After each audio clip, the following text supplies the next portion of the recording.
My name is Callie. Callie Merritt. And I need you to understand something before I tell you this story. I'm not someone who holds grudges. I was raised in church. I believe in grace. In second chances. In giving people the benefit of the doubt even when it costs you.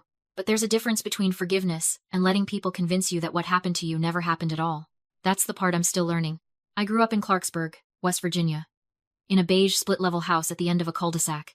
My parents, Linda and Dale Merritt, were the kind of people who had nice things and liked everyone to know it. Dale coached Little League. Linda organized the neighborhood 4th of July cookout every year and brought homemade potato salad that people always said was the best they'd ever had. From the outside, we looked like a Hallmark movie. From the inside, I spent 16 years wondering if I was accidentally born into the wrong family. My sister Bryn is 3 years younger than me. She was born with this bright, magnetic energy that seemed to just naturally draw my parents in, like moths to a porch light. I don't even blame Bryn, not really. She didn't ask for any of it, but she got everything, the attention, the encouragement, the money, the praise. And I got the version of my parents that was left over after they'd already poured everything out. I was the responsible one. I got straight A's without being asked. I cleaned up without being told. I got a job at a diner when I was 15, saving every tip in a Ziploc bag, because I already knew, the way some kids just know things, that I was going to have to pay for my own college. When I brought my report card home with a 4, my dad looked at it for about 3 seconds and said, "Keep it up." When Bryn got a B+ in 6th grade math after struggling all semester, they took her out for ice cream and put her quiz on the refrigerator. I told myself it didn't hurt. I got really good at telling myself that. The birthday I want to tell you about was my 18th, a Saturday in October. I'd been looking forward to it, not in a big, greedy way. I wasn't expecting a party or a car or some grand gesture. I just wanted a day that felt like mine. A day where someone said, "Hey, we're glad you're here. We're glad you made it." That's all I wanted. I came downstairs at about 9 in the morning to find the kitchen smelling like sugar and vanilla. My mom was standing at the counter piping frosting onto a 2-layer cake.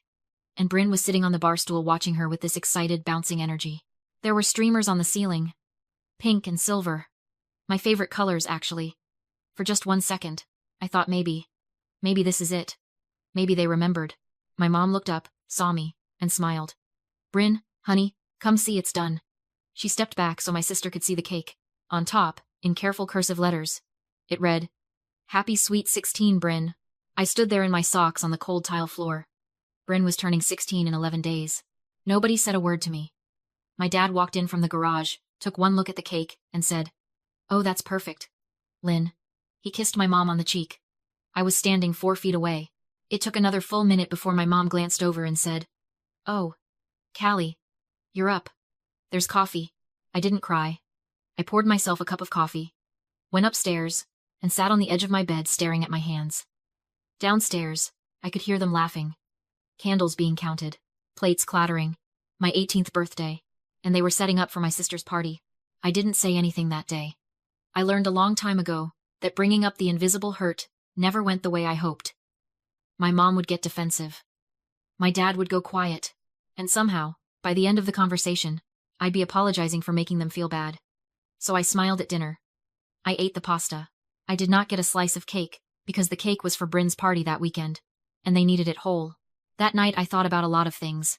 I thought about the college applications I'd been working on alone, using the library computers because we only had one laptop and Bryn got priority since she needed it for school projects.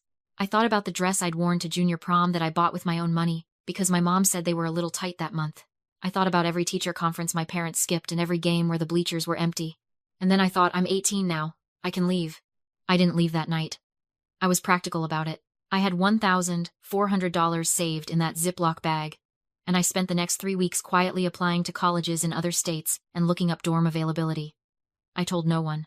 I just kept going to work, kept getting good grades, kept being the version of myself that nobody in that house seemed to notice. Then I got my acceptance letter from the University of Tennessee's honors program. Full need-based financial aid package, almost everything covered. I found out on a Tuesday afternoon through an email on my phone in the diner parking lot after a double shift. I read it 4 times. I sat in my car and let myself cry, just for a minute, and then I straightened up because there was nobody to celebrate with and I still had school tomorrow. I gave my parents 2 weeks' notice, like I was an employee. I wrote it in a letter I left on the kitchen table on a Wednesday morning before they woke up. I explained where I was going, that I had a full scholarship, that I'd be fine. I told them I loved them and I hoped we could rebuild something better from a distance. My dad called that afternoon. He didn't say congratulations. He said, "You didn't even discuss this with us. That's incredibly selfish, Callie." I told him I'd learned from the best. And I hung up. I moved into my dorm in August. For the first month, I didn't hear much, a few stiff texts from my mom asking if I was eating. Then the calls stopped completely. I figured they were angry. I gave them space.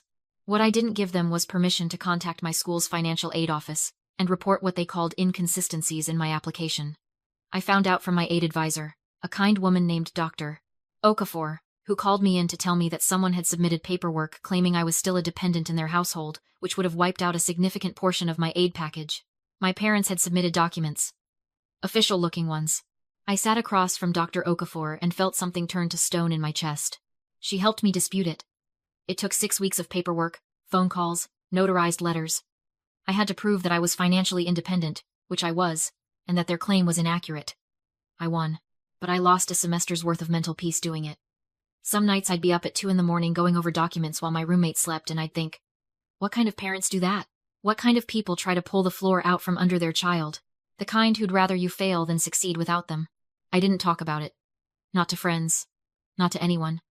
I just kept going. I got a part-time job at the campus IT help desk. I joined a study group that slowly became the first real friend group I'd ever had. I called my grandmother in Morgantown sometimes, my mom's mother, who never treated me like a consolation prize. She'd listen and say, "You keep going, baby girl. You just keep going." By the end of my freshman year, my GPA was a 3.9. I'd been invited to apply for a competitive internship program in Nashville, and a professor had asked me to contribute to a research paper she was publishing on first-generation college students and institutional barriers. My parents found out I was doing well. I don't know how small towns talk. My mom sent me a Facebook message that said, "Heard you're doing okay up there. Bryn got into community college. We're really proud of her." I stared at that message for a long time. Then I archived it without responding. The following spring, something shifted in me. I got tired of carrying around the anger in secret. I decided I was going to write about it not as a way to hurt anyone, but because I needed to put it somewhere outside of my own body. I started a blog. Nothing fancy, just a free site. I wrote honestly about growing up in a house where love felt conditional, about putting yourself through college on tips and dining hall shifts, about what it means to succeed in spite of people who were supposed to be your foundation. Within 3 months, over 40,000 people had read my posts. Women mostly. A lot of them leaving comments that said things like, "This is my life." I thought I was alone. I've never seen someone describe my childhood so exactly. "How did you get out?" I answered every single one. One of those readers turned out to be a producer for a podcast about family estrangement. She reached out. We talked for 2 hours, and she asked if I'd come on as a guest. That episode became one of their most downloaded ever. My parents heard it. My aunt texted me a screenshot of my mom's Facebook status. "People only share one side of the story. We know the truth." I thought about responding. I had plenty to say. But I realized something in that moment. I didn't need to win the argument. I'd already won the life. That's the thing nobody tells you about getting out. The escape isn't the ending. It's barely the beginning. The real work is what comes after relearning how to trust people. How to accept love that doesn't come with a price tag. How to stop apologizing for taking up space. I still flinch sometimes when I get a compliment. I still catch myself making myself smaller in rooms. Those habits don't disappear overnight. But here's what else doesn't disappear. The version of you that decided to keep going anyway. I'm 23 now. I graduated with honors. I'm working in healthcare communications and living in a 1-bedroom apartment in Knoxville that I chose and pay for myself. I have a cat named Clementine who is deeply mean to everyone except me. I have a handful of friends who would drive through the night if I called them. I have my grandmother, who still calls every Sunday and always says, "Tell me something good." My parents and I don't have a relationship right now. Not a real one.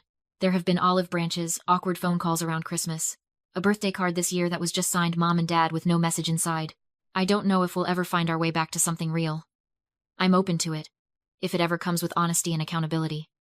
But I'm not waiting for it. And Bryn, we text sometimes. She's grown up a lot. She told me recently that she always knew something was off, that she felt guilty about it for years. I told her she didn't owe me that guilt. She was a kid too. What happened wasn't her fault any more than it was mine. I wrote this because I know you're out there. The one who learned to disappear just to survive your own home. The one who memorized the way people's moods shifted so you could adjust yourself accordingly.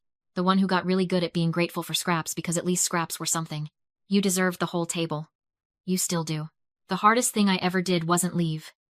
It was choosing to believe, every single day, that I was worth the life I was building, even when the people who were supposed to believe it first never did. Your story isn't over. Mine sure isn't. And the beautiful thing about getting out? You finally get to decide what happens next.